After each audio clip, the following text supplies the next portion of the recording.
think it's working? Do you think it's working? Do you think it's working? Yeah. Do you think it's working? Yeah?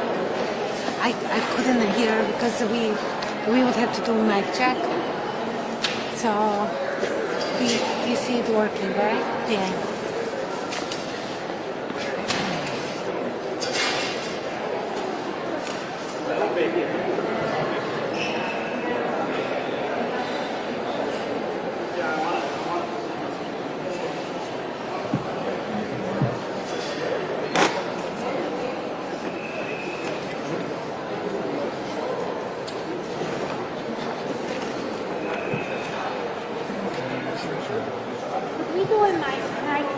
Heads up.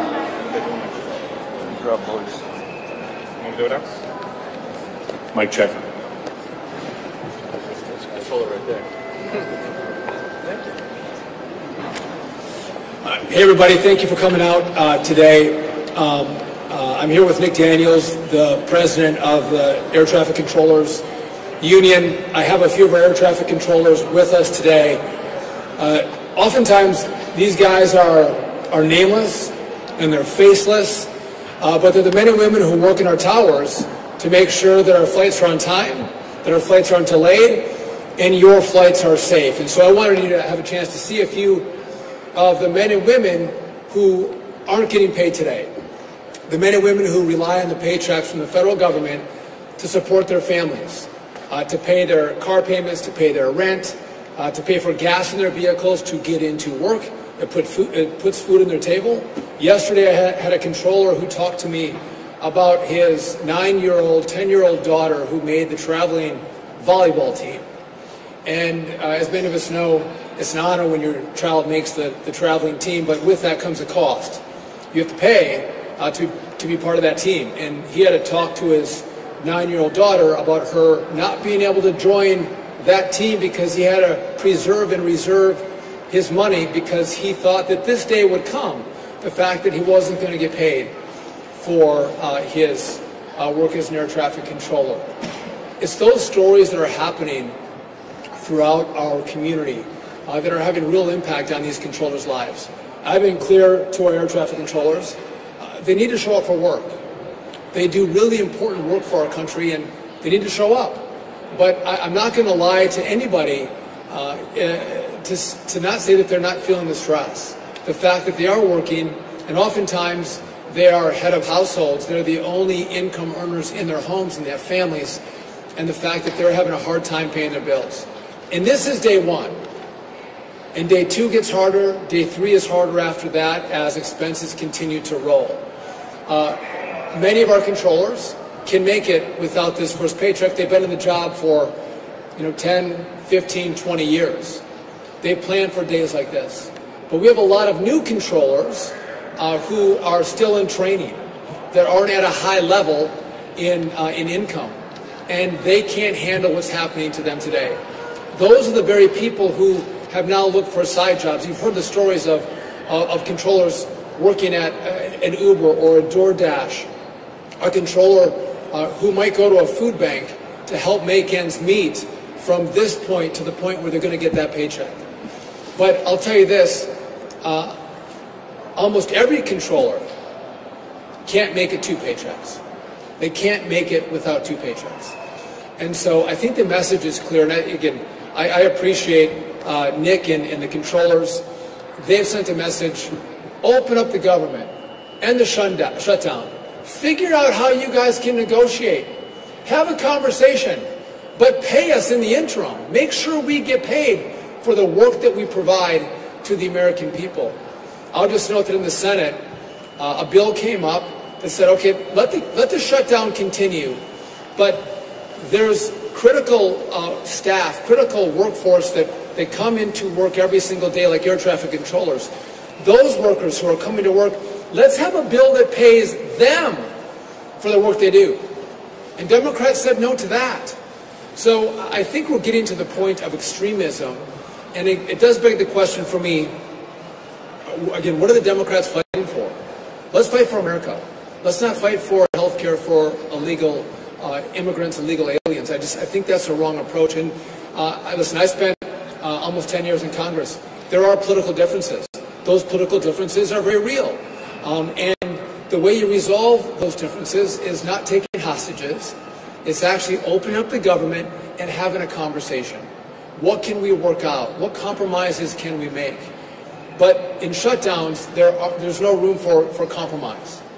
And so I think that message has been clear. Controllers and those other critical employees need our government to be open, and they need to be paid. I want to say one other thing, so I'll get a question about this. Oftentimes I'm asked, is the airspace safe? Is it safe to fly? And I would tell you that yes, it's as safe today as it was 2 months ago.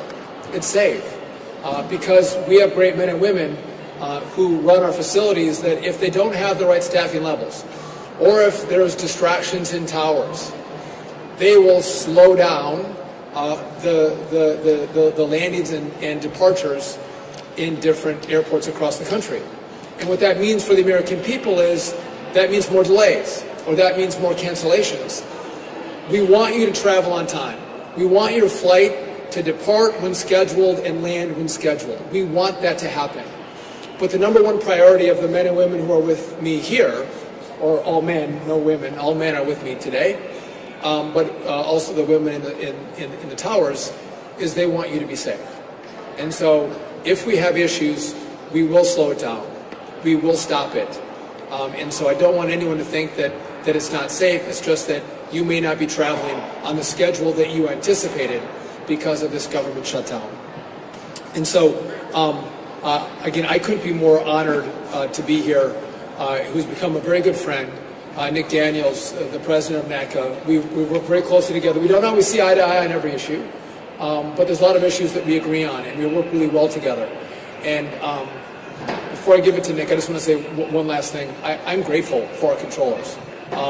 These are the most remarkable. If you ever go into a tower and listen to the work that they do, the expertise that these men and women have to control our airspace, you would be amazed. We are lucky to have them. We have the safest airspace in the world, not because of the antiquated equipment that we have that runs our system. It's because we have the best air traffic controllers, the best trained, the smartest people in our airspace controlling it. And we're blessed to have them. That kind of work, that kind of dedication, that kind of expertise deserves a paycheck. And with that, I'll turn it over to the NACA president, Nick Daniels. Thank you. I am the president of the National Air Traffic Controllers Association, Nick Daniels. And I proudly stand here, but at the same time, I'm here to tell the story. I normally have prepared remarks for you today, but today isn't a day for prepared remarks. Today is a day to speak on behalf of the men and women. As the Secretary just said, they go in and day out and do the job of unsung heroes. They keep America safe. They keep America moving. But today, an air traffic controller showed up at their facility to see $0 in their paycheck.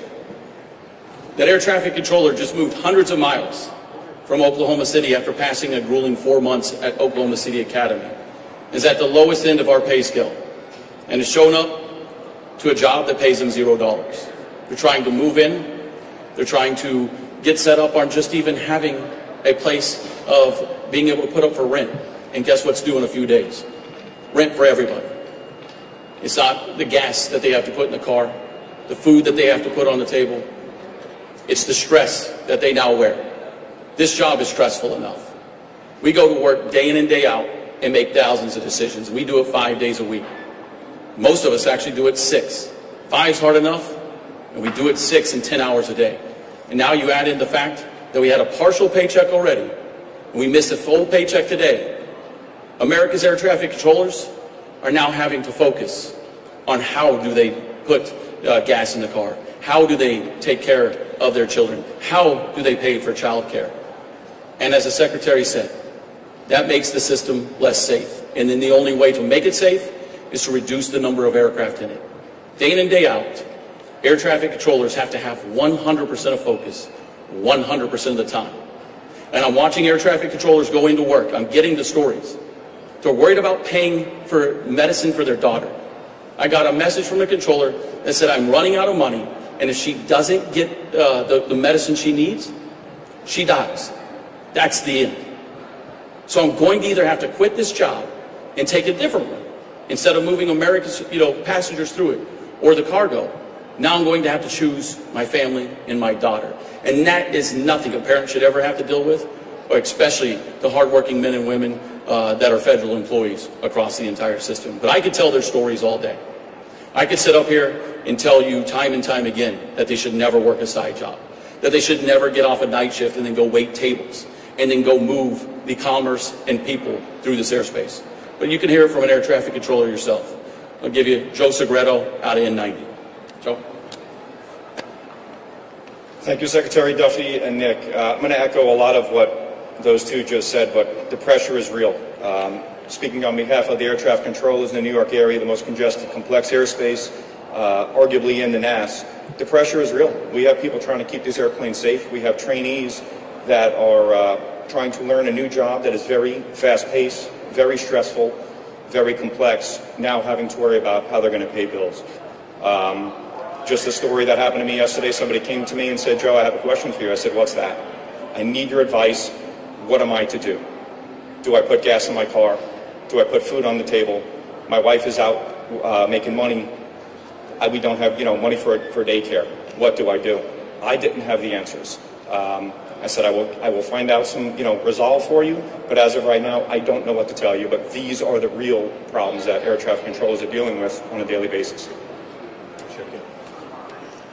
And as you heard it, day in, day out, that's now the life of an air traffic controller. The people tasked with making the impossible possible are having it made impossible by not paying them again. So the message is simple. In the shutdown today, there is no excuse that these hardworking men and women are showing up to do this job and to not ever know when they're going to get paid again. So we need America's help, we need you to stand up, and we need you to say, enough is enough in this shutdown and ensure that we can move this forward, because we do not want to be up here telling you the sad stories. We want to be up here telling you how we're moving this system forward, how we're bringing in more air traffic controllers than ever, how we're modernizing this system to serve the American people. So again, cannot stress enough, if you want to take action, contact your congressional representative and tell them in the shutdown today. So we'll take your questions in just a second. I want to give you a few stats. This year, on average, the delays that are associated with staffing triggers with air traffic controllers is 5%.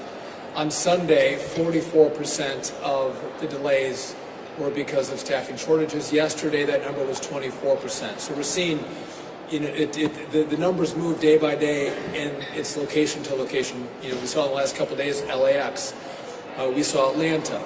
We've seen other airports as well. So we are seeing those problems as we continue to evaluate the airspace. One last point before I open up to your questions is, you do know that we have a shortage of air traffic controllers. We're about 2,000 to 3,000 controllers short.